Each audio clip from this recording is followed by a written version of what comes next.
નમસ્કાર મિત્રો, સ્વાગત છે આપ સર્વનું તમારી પોતાની યુટ્યુબ ચેનલ પર।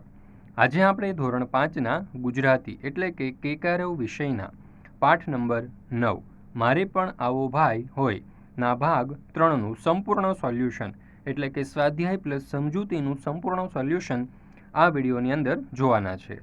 આ પાઠના 2 ભાગ આપણે અગાઉ જોઈ ગયા। આજે ત્રીજો ભાગ જોઈશું અને હવે પછીનો ચોથો ભાગ જે છે તે નવા વિડીયોની અંદર જોઈશું।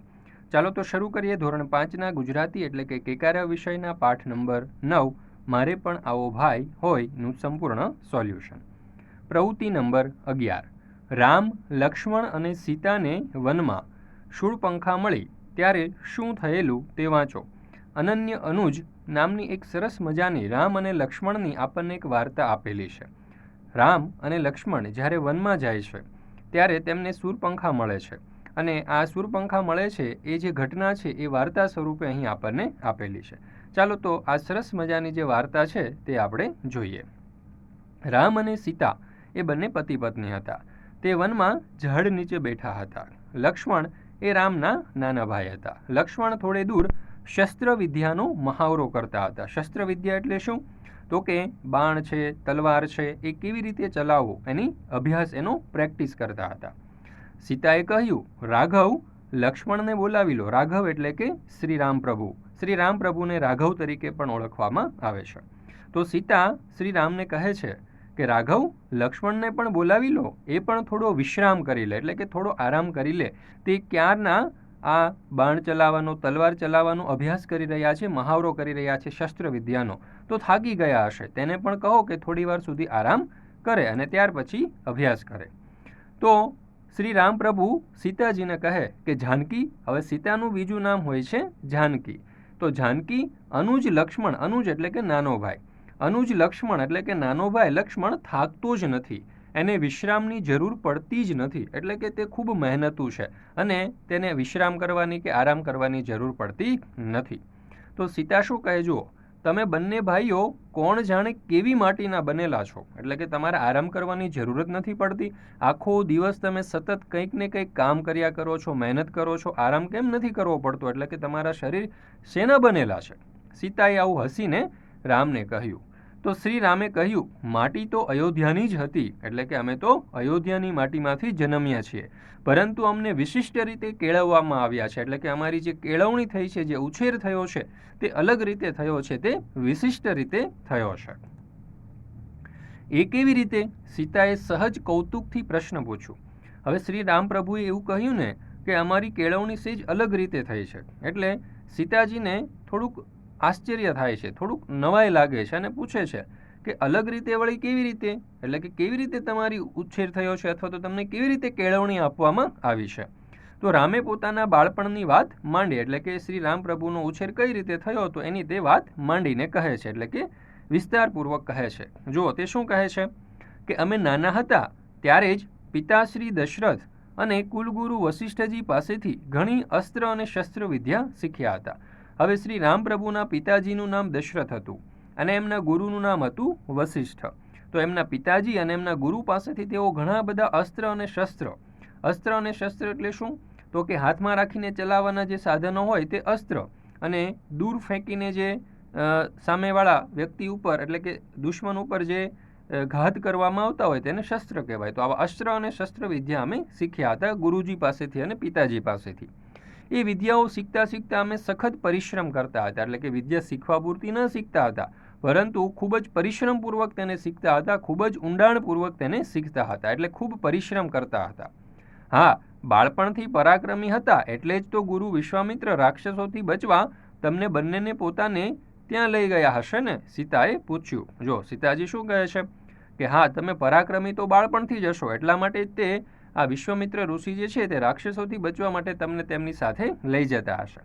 તો શ્રી રામ પ્રભુ કહે, ના, રાક્ષસોથી બચવા નહોતા લઈ ગયા, અમને વધુ કેળવવા લઈ ગયા હતા, કારણ કે રાક્ષસોનો સામનો થાય તો રાક્ષસો સાથે કેવી રીતે લડવું એ કુશળતા આવે, એટલા માટે અમને વિશ્વામિત્ર ઋષિ જે છે તે તેમની સાથે રાક્ષસોને મારવા માટે લઈ જતા હતા।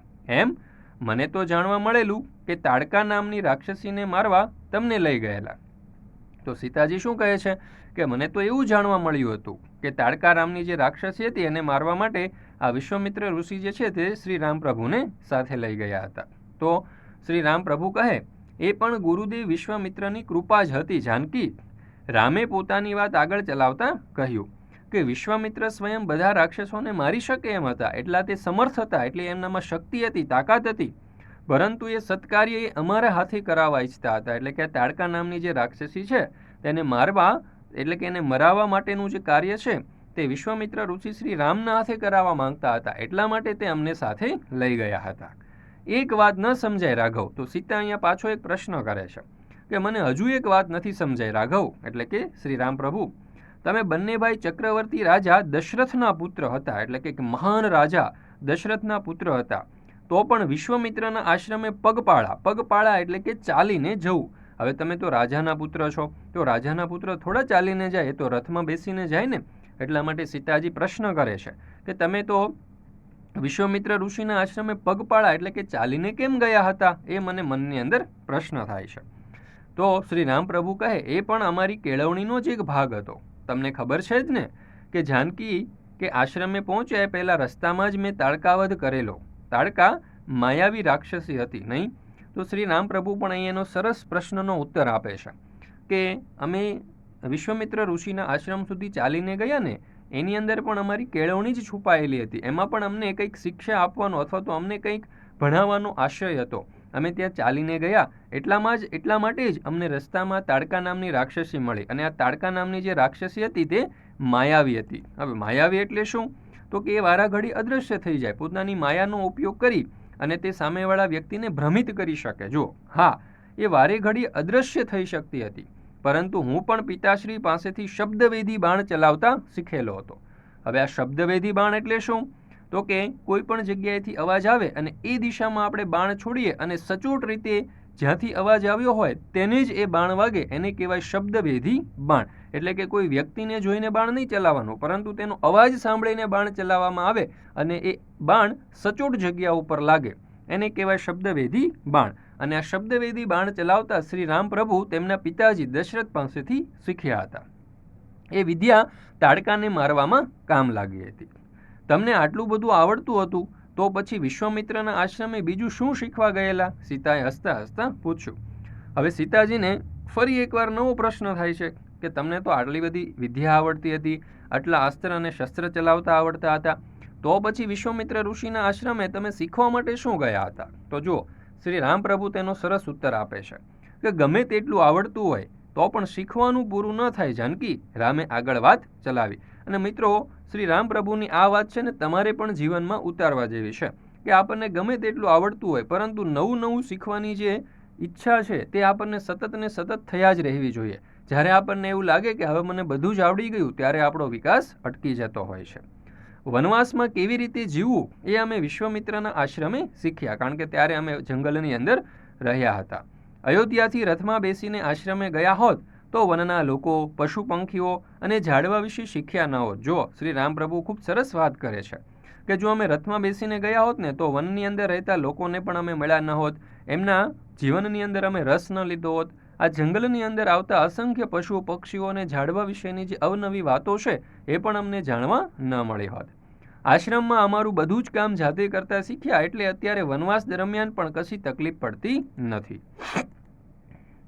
તકલીફ તો વીરા લક્ષ્મણને પડે. વીરા એટલે કે ભાઈ. તો સીતાજી શું કહે છે કે તકલીફ તો લક્ષ્મણને પડે છે, તમારા મોટા ભાગના કામ તો એ જ કરે છે. સીતાજીએ હસીને ટોણો માર્યો, એટલે કે તેમને હસી અને એમની સમક્ષ સ્મિત કરે છે. તો રામે સ્મિત કરી અને સીતાના આ જે વિનોદ છે, એટલે કે સીતાજીએ જે આ જોક્સ કર્યો હતો એને તે આવકારે છે, એટલે કે સ્વીકારે છે. આવી મજાની વાતો ચાલતી હતી ત્યાં એક સ્વરૂપવાન એટલે કે ખૂબ જ સુંદર હોય ને એવી એક યુવતી આવી અને વાતો અટકી. હવે શ્રી રામ પ્રભુ અને સીતાજી આવી રીતે કંઈક સરસ મજાની વાતો કરી રહ્યા હતા, ત્યારે જ ત્યાં વનની અંદર, જંગલની અંદર શ્રી રામની કુટીરમાં એટલે કે આ ઝૂંપડી પાસે એક સુંદર સ્ત્રી આવે છે. અને એ સ્ત્રી આવે છે એટલે વાતો અટકે છે. એ સ્ત્રી શું કહે કે હે માનવ, મારે તારી સાથે લગ્ન કરવા છે. યુવતીએ શ્રી રામ પ્રભુને કહ્યું કે મારે તારી સાથે લગ્ન કરવા છે. યુવતીએ રામને કહ્યું રામ અને સીતાને તો નવાઈ લાગી કે કોઈ અજાણી સ્ત્રી આવી માંગણી કેવી રીતે કરે. એમને એમ થયું કે કોઈ પહેલી વાર જે સ્ત્રી અહીંયા આવી છે અને આવીને સીધી જ એમ કહે છે કે મારે તારી સાથે લગ્ન કરવા છે. તો રામે શાંતિથી પૂછ્યું કે હે યુવતી, આપનો પરિચય આપશો કે તમે કોણ છો. હું શૂરપંખા છું. તો એણે પોતાનો પરિચય આપ્યો કે હું શૂરપંખા છું. આ વન ઉપર મારો અધિકાર છે અને આ મારું જંગલ છે. મેં તારા જેવો સ્વરૂપવાન યુવક આ પહેલાં જોયો નથી, એટલે કે તારા જેવો સુંદર યુવક મેં ક્યારેય જોયો નથી. માટે તારા રૂપથી મોહીને મારે તારી સાથે લગ્ન કરવા છે, એટલે કે તારું જે રૂપ છે તેનાથી હું મોહી ગઈ છું. તારા ઉપર મને ખૂબ પ્રેમ થઈ ગયો છે, એટલા માટે મારે તારી સાથે લગ્ન કરવા છે. પરંતુ હે દેવી, હું તો પરણેલો છું. આ સુંદર અને સુશીલ જાનકી મારી પત્ની છે. જો શ્રી રામ પ્રભુ અહીં સુંદર ઉત્તર આપે છે કે હે દેવી, હું તો પરણેલો છું, મારા તો વિવાહ થઈ ચૂક્યા છે. આ મારી બાજુમાં જે સુંદર અને સુશીલ જાનકી બેઠી છે તે મારી પત્ની છે. તો પેલી સ્ત્રી શું કહે, એ ભલે હોય, મને તો તારા જેવો સ્વરૂપવાન અને બલિષ્ઠ પતિ જોઈએ, એટલે જોઈએ જ. શૂરપંખાની જીદથી રામને આશ્ચર્ય થતું હતું. રામને નવાઈ લાગી કે આ સ્ત્રી શા માટે મારી સાથે લગ્ન કરવાની જીદ કરતી હશે. રામને થયું કે આ બલા ક્યાં વળગી પાછી. બલા એટલે કે આ મુસીબત, આ ક્યાં નવી મુસીબત આવી. એમણે વિનોદ કરવા ખાતર લક્ષ્મણ તરફ આંગળી કરી અને શૂરપંખાને કહ્યું, જો એમ જ વાત હોય તો પેલા તલવારધારી યુવાનનું રૂપ પણ સરસ છે. એ એકલો છે, એની સાથે લગ્નની વાત કર. હવે જુઓ, શ્રી રામપ્રભુ વિનોદ કરવા માંગે છે, થોડી મશ્કરી કરવા માંગે છે, એટલે તે લક્ષ્મણ તરફ આંગળી ચીંધીને કહે છે કે જો પેલો જે તલવારધારી યુવાન છે ને, કે જેના હાથમાં તલવાર છે, એ લક્ષ્મણ એ પણ ખૂબ જ હોશિયાર છે અને સાથે સાથે એ પણ ખૂબ જ સરસ દેખાય છે.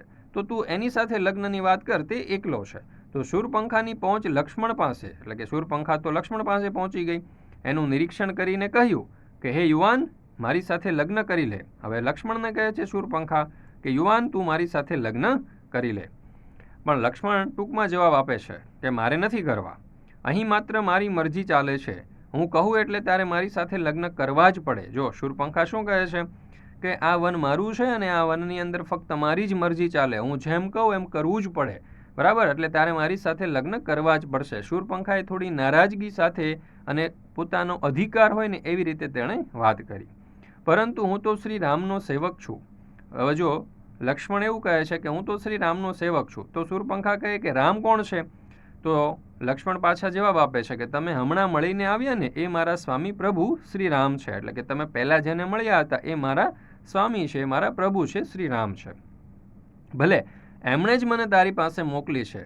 લક્ષ્મણને મોટાભાઈની મજાક સમજાઈ ગઈ. હવે શ્રી રામ પ્રભુએ જે મજાક કરી અને શૂરપંખાને શ્રી લક્ષ્મણ પાસે મોકલ્યા હતા, તો લક્ષ્મણ હવે સમજી જાય છે કે આ પ્રભુએ એટલે કે તેમના મોટાભાઈ શ્રી રામે તેમની સાથે મજાક કરી છે. તો લક્ષ્મણે પણ યુક્તિથી કહ્યું કે હે દેવી, હું તો નોકર છું. જો નોકર સાથે લગ્ન કરશો તો નોકરાણી થશો, સ્વામી સાથે લગ્ન કરશો તો રાણી થશો. હવે જુઓ, અહીંયા લક્ષ્મણ પણ એક સરસ મજાની મશ્કરી કરે છે અને તે શૂરપંખાને કહે છે કે હું તો નોકર છું. જો તમે નોકર સાથે લગ્ન કરશો તો તમે નોકરાણી થશો, પરંતુ તમે જો પ્રભુ સાથે લગ્ન કરશો, તમે જો રાજા સાથે લગ્ન કરશો, સ્વામી સાથે લગ્ન કરશો તો તમે માલકીન થશો, એટલે કે તો તમે રાણી બનશો. હું શૂરપંખા છું, લંકાધિપતિ રાવણની બહેન. શૂરપંખા એ શું કહે છે કે લંકાના જે રાજા છે રાવણ, તે લંકાધિપતિ રાવણની હું બહેન છું, એટલે કે મારું નામ શૂરપંખા છે. નોકરાણી તો હું હરગીજ ન બનું, મહારાણી જ બનીશ. તેને થોડો મનની અંદર ગર્વ થાય છે, વટ આવે છે કે હું તો મહારાણી જ બનીશ. એ ઝડપથી રામ પાસે પાછી આવી અને લક્ષ્મણે કહેલી વાત રામને કહી. રામ હસીને કહે, એ નોકર નથી, મારો નાનો ભાઈ છે. તો શ્રી રામ પ્રભુ પણ શું કહે છે કે એ નોકર નથી, એ તો મારો નાનો ભાઈ છે. એની સાથે લગ્ન કરો તો પણ રાણીની જેમ જ રહી શકશો. હવે શ્રી રામ પ્રભુ પાછા એને કહે છે કે એ તો મારો નાનો ભાઈ છે, તમે કદાચ એની સાથે લગ્ન કરશો ને તો પણ તમે રાણીની જેમ જ રહેશો. ના, મારે તમારા સેવક સાથે લગ્ન નથી કરવા, તમારી સાથે લગ્ન કરવા છે. શૂરપંખાએ મક્કમતાથી કહ્યું. હવે જો શૂરપંખા શું કહે છે કે ના, મારે એમની સાથે લગ્ન નથી કરવા, મારે તો તમારી સાથે જ લગ્ન કરવા છે. એવો દ્રઢ નિશ્ચય કરીને મક્કમતાપૂર્વક શ્રી રામ પ્રભુને તે આ વાત કહે છે. રામે એને સમજાવતા કહ્યું, હે દેવી, હું એક પત્નીવ્રતધારી છું, તેથી તમારી સાથે લગ્ન ન કરી શકું. શ્રી રામ પ્રભુ તેને સમજાવે છે કે હું ફક્ત એક પત્ની વ્રતધારી છું, એટલે કે હું એક કરતાં વધારે પત્ની રાખી શકું નહીં. શૂરપંખા હવે રઘવાઈ બનીને ખીજાઈ ગઈ હતી. એણે વિચાર્યું કે આ યુવકની પત્નીને મારી નાખું તો પછી એ મારી સાથે લગ્ન કરશે. હવે એ શૂરપંખા શું વિચારે છે કે આ યુવકની જે પત્ની છે એટલે કે સીતા, તેને જ જો હું મારી નાખું તો જ આ યુવક છે તે મારી સાથે લગ્ન કરશે, આવું તે વિચારે છે. આમ વિચારી અને એણે સીતા ઉપર હુમલો કરવાનું નક્કી કર્યું અને તે સીતા ઉપર હુમલો કરવા માટેનો પ્રયાસ કરે છે. આ ફોટાની અંદર તમે જોઈ શકો છો. હવે શૂરપંખા રૂપ બદલવા માંડી. મોટા મોટા દાંત, બિહામણી આંખો અને સુપડા જેવા નખ એટલે કે સુંદર યુવતીમાંથી તે એક વિકરાળ રાક્ષસી બની ગઈ. કારણ કે તે પોતે એક રાક્ષસની જ બહેન હતી, એટલા માટે તે પોતાના વાસ્તવિક સ્વરૂપની અંદર, તેના મૂળ સ્વરૂપની અંદર આવી જાય છે અને એક રાક્ષસી બની જાય છે. ભયંકર અવાજો કરતી તે સીતા તરફ ઘસી એટલે કે સીતા તરફ દોડ લગાવે છે. સાવધ લક્ષ્મણે ત્વરાથી એટલે કે ઝડપથી કૂદકો મારે છે અને તલવાર વીંજી અને આ શૂરપંખાનું નાક કાપી નાખે છે. એટલે કે શૂરપંખાના નાક ઉપર તલવાર ચલાવે છે અને શૂરપંખાનું નાક હોય છે તે કપાઈ જાય છે. અરે અરે લક્ષ્મણ, ધૈર્ય ધરો, સીતાએ લક્ષ્મણને સમજાવતા કહ્યું. હવે સીતાજી લક્ષ્મણને સમજાવે છે કે જરા શાંતિ રાખો, ધીમે ધીમે. માતે તમારા પર હુમલો કરનારને હું જીવિત જ ન રહેવા દઉં. આ તો સ્ત્રી હતી એટલે ઓછી સજા કરી. પરંતુ લક્ષ્મણ પણ ખૂબ ગુસ્સે થાય છે અને સીતાજીને કહે છે કે માતા, તમારા ઉપર હુમલો કરે એને હું થોડું જીવતો રહેવા દઉં. આ તો સ્ત્રી હતી એટલે થોડી સજા ઓછી કરી છે. લક્ષ્મણની વાત સાચી છે જાનકી. શરમ વગરના મનુષ્યને આપણે નાક વગરના કહીએ છીએ ને. શૂરપંખા જે રીતે બેશરમ થઈને પરિણીત પુરુષ સાથે લગ્ન કરવા ઈચ્છતી હતી એ ખરેખર નાક વગર હોય તે જ યોગ્ય કહેવાય. આટલું સમજાવવા છતાં પણ સમજતી નથી, કોઈનું સાંભળતી પણ નથી. એના તો કાન પણ કાપી લેવા જોઈએ. શું કહે છે લક્ષ્મણ કે એને કેટલું સમજાવ્યું તો પણ એ સમજતી નથી, એટલે એને નાક વગરની જ કહી શકાય. અને લક્ષ્મણ એ ઉપરાંત એમ પણ કહે છે કે એના તો નાક નહીં, કાન પણ આપણે કાપી લેવા જોઈએ. લક્ષ્મણે આક્રોશ સાથે કહ્યું. શૂરપંખા કપાયેલા નાક ઉપર હાથ રાખીને ભયંકર ચીસો પાડતી ભાગે છે. એટલે કે તે જંગલમાં જ્યાં શ્રી રામ પ્રભુની ઝૂંપડી હોય છે ત્યાંથી ચીસો અને બૂમો પાડતી ત્યાંથી દૂર જતી રહે છે. હું તમને ત્રણેયને જોઈ લઈશ, એમ કર્કશ અવાજમાં બરાડા પાડતી અદૃશ્ય થઈ ગઈ. રામ એ દિશામાં જોઈને કહ્યું, આ રાક્ષસી અત્યારે તો અપમાનિત થઈને ભાગી છે, પરંતુ રાવણ અને અન્ય અસુરો એનું વેર લેવા જરૂર વળતો હુમલો કરશે. આપણે સજ્જ રહેવું જોઈશે. એટલે કે આ જે રાક્ષસી છે કે જે રાવણની બહેન છે તે અત્યારે તો ભાગી ગઈ છે, પરંતુ એ રાજમહેલમાં જઈ અને તેના ભાઈઓને કહેશે અને રાવણ એનો બદલો લેવા માટે જરૂરથી પોતાની સેના લઈને આવશે. એટલા માટે આપણે હવે સજાગ રહેવું પડશે, સજ્જ રહેવું પડશે. તો આપણે અહીંયા જે વાર્તા જોઈને એના ઉપરથી હવે કેટલીક વાતચીત જોઈએ. તો એમાં છે પહેલો સવાલ કે આ વાર્તામાં તમને સૌથી વધુ મજા ક્યારે આવી અને શા માટે? તો ઉત્તર, આ વાર્તામાં મને રામ શૂરપંખાને લક્ષ્મણ પાસે લગ્નની વાત કરવા મોકલે છે ને ત્યારે સૌથી વધુ મજા આવી. કેમ કે લક્ષ્મણ મોટાભાઈ રામની મજાક સમજી ગયા અને શૂરપંખાને યુક્તિથી સમજાવીને લગ્નની વાત કરવા પાછા રામ પાસે મોકલે છે. ત્યાર પછી બીજું જોઈએ. તમે કોઈ રાક્ષસ કે રાક્ષસીને ફિલ્મ, સિરિયલ કે ફોટામાં જોયા છે? એ કેવા દેખાતા હતા? તો જવાબ આવશે હા, મેં સિરિયલોમાં રાક્ષસ અને રાક્ષસીને જોયા છે. એ લાંબા લાંબા દાંત અને નખવાળા, શિંગડાવાળા, મોટી મોટી આંખોવાળા, વિચિત્ર અવાજો કરતા બીક લાગે તેવા વિકરાળ દેખાતા હતા. ત્રીજો પ્રશ્ન, રાક્ષસો પાસે કેવી કેવી શક્તિઓ હોય છે? ઉત્તર, રાક્ષસો પાસે અદૃશ્ય થઈ જવાની, આકાશમાં જઈને જમીન ઉપર યુદ્ધ કરવાની, રૂપ બદલવાની, વિવિધ અસ્ત્રોશસ્ત્રનો ઉપયોગ કરવાની, અટ્ટહાસ્ય કરીને ડરાવવાની, વિકરાળ શરીર ધારણ કરવાની વગેરે શક્તિઓ હોય છે. ત્યાર પછી ચોથો સવાલ, આપણી શાળામાં રાક્ષસ આવે તો શું શું નુકસાન કરી શકે? ઉત્તર, આપણી શાળામાં રાક્ષસ આવે તો બધા વિદ્યાર્થીઓના અભ્યાસમાં ખલેલ પહોંચાડે, બધાનો નાસ્તો ખાઈ જાય, બધું પાણી પી જાય, વિચિત્ર અવાજો કરીને ડરાવે, પુસ્તકો ફાડી નાખે, શાળાની મિલકતને નુકસાન કરે. ત્યાર પછી જોઈએ પાંચમો સવાલ, તમારામાં રામ અને લક્ષ્મણ જેવી શક્તિઓ હોય તો તમે રાક્ષસનો સામનો કેવી રીતે કરો? ઉત્તર, મારામાં રામ અને લક્ષ્મણ જેવી શક્તિઓ હોય તો હું રાક્ષસોને ધર્મના માર્ગે ચાલવા સમજાવું, તેમ છતાં તે ન સમજે તો યુદ્ધ કરીને તેમનો વધ કરું. ત્યાર પછી છઠ્ઠો સવાલ, રાક્ષસો મોટાભાગે જંગલમાં કેમ રહેતા હશે? ઉત્તર, રાક્ષસોને જંગલમાં ખોરાક માટે પુષ્કળ ફળ અને અન્ય પ્રાણીઓ મળી રહેતા હોવાથી રાક્ષસો મોટાભાગે જંગલમાં રહેતા હશે. સાતમો સવાલ, તમને કોઈ રાક્ષસના નામ આવડે છે? કહો. તો જવાબ આવશે હા. મને આવડતા રાક્ષસોના નામ આ પ્રમાણે છે. જો રાવણ, કુંભકર્ણ, ઇન્દ્રજીત, અઘાસુર, અંધક, કાલકેય, ખર, દૂષણ, નરકાસુર, બાણાસુર, બકાસુર, ભસ્માસુર, મારીચ, હિડિંબ, મહિષાસુર. અને રાક્ષસીઓના નામ જોઈએ તો કેશિની, તાડકા, હિડિંબા, શૂળપંખા, પૂતના વગેરે. ત્યાર પછી 8મો સવાલ. રામાયણ સિરિયલ તમે જોઈ છે? રામાયણના કોઈ બીજા પ્રસંગ યાદ છે? તેના વિશે વાત કરો. તો હા, મેં રામાયણ સિરિયલ જોઈ છે. રામાયણનો કૈકેયીના વરદાનનો પ્રસંગ મને ખૂબ જ સારી રીતે યાદ છે. જોઈએ આપણે તેના વિશે. રાણી કૈકેયીને મંથરા નામની દાસી હતી. તે ખૂબ કદરૂપી હતી, પણ કૈકેયીની ઘણી માનીતી હતી. રામના રાજ્યાભિષેકના સમાચાર સાંભળી તે કૈકેયી પાસે દોડી ગઈ. તેણે રામના યુવરાજ તરીકે અભિષેક થવાના સમાચાર કૈકેયીને આપ્યા અને કૈકેયી ખુશ થઈ ગઈ. મંથરાએ કૈકેયીને કહ્યું કે રામ રાજા થશે પછી તે તેને અને ભરતને શાંતિથી જીવવા નહીં દે. કૌશલ્યા રાજમાતા થશે. તમે અને ભરત તેમના દાસ બનીને રહેશો અને રોજે રોજ અપમાનનો ભોગ બનશો. તમારી વાત કોઈ સાંભળશે નહીં. કૈકેયી આવી વાત સાંભળી ભરમાઈ ગઈ અને વિચારવા લાગી. મંથરાએ કૈકેયીને કહ્યું, આ સંકટમાંથી બચવાનો ઉપાય છે. કૈકેયીએ પૂછતા મંથરાએ યાદ કરાવ્યું કે ઇન્દ્ર અને શંબરાસુરના યુદ્ધ વખતે મહારાજ દશરથ ઇન્દ્રને સહાય કરવા ગયા હતા. ત્યાં તમે યુદ્ધમાં મહારાજના પ્રાણ બચાવ્યા હતા. મહારાજે તમારા ઉપર ખુશ થઈને તેમને 2 વરદાન માંગવાનું કહ્યું હતું. મહારાજ પાસેથી એ 2 વરદાનની માંગણી કરવાનો સમય હવે આવ્યો છે. તમે રિસાઈ જાઓ. જ્યારે મહારાજ તમને મનાવે અને તમે કહો તેમ કરવાનું વચન આપે ત્યારે તમે એમની પાસે તમારા 2 વરદાનની માંગણી કરજો. એક વરદાનમાં ભરતનો રાજ્યાભિષેક અને બીજા વરદાનમાં રામને માટે 14 વર્ષનો વનવાસ માગી લેજો.